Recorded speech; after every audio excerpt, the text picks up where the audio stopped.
Hello, it's Chris. Hey Chris, this is Chris Thompson. How are you? Oh, good, Chris. How about yourself?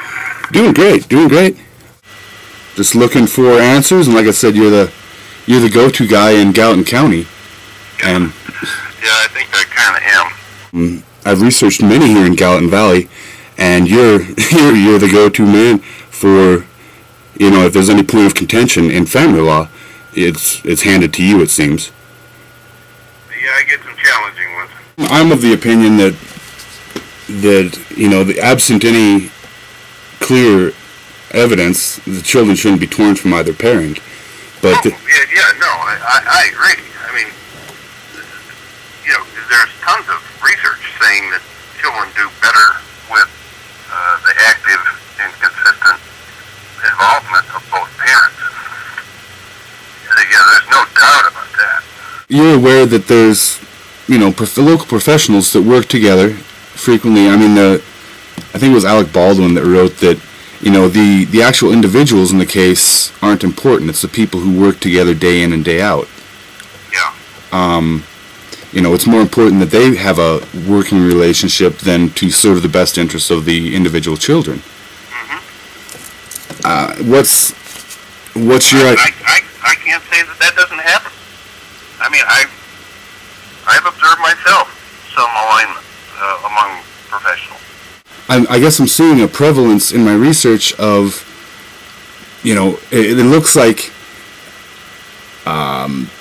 people are working together in the system to actually create contention.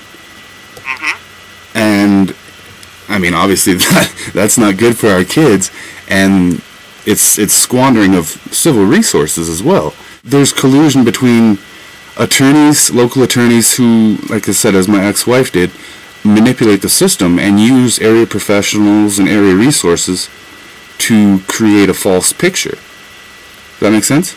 Yeah, so I guess my best answer is you need to fight back as aggressively as you possibly can. And if you can get an attorney to support you so that tricks in the legal system aren't played, and to present your case well, that's kind of what you have to do. And it's a horrible situation. Sometimes there are economic imbalances where the poorer parent really suffers. The world alienation lives in. And so that's a pretty small percentage of the overall cases. And when it happens, it's awful. I mean, it's absolutely terrible. It's horrifying. It's an injustice to the child. And that's where you need the judicial system to go in there and figure it out. Because, false accusations are really easy to make. And they're difficult to disprove sometimes. So false accusations are horrible, but they're unfortunately, in highly contentious cases, not all that uncommon. How can we fix this? How can we...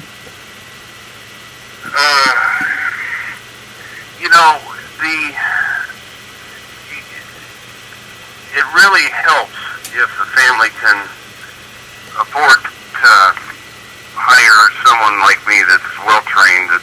I attend seminars all over the country. I read. Sorry. Wouldn't it be advantageous to remove children from the divorce courts in its entirety? Well, it depends on the age and the capacity of the child. So you'd say you got a 14 or 15-year-old child who's lived their life. They are going to have a pretty darn good idea about what's good for them. I mean, I know of a case where it was amazing. The child had to be forcefully taken away, and it's so sad. What do you mean forcefully taken away?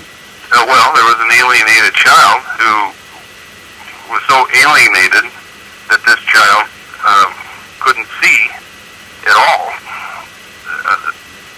The child believed the alienation claims that the child was making. It was determined that, in fact,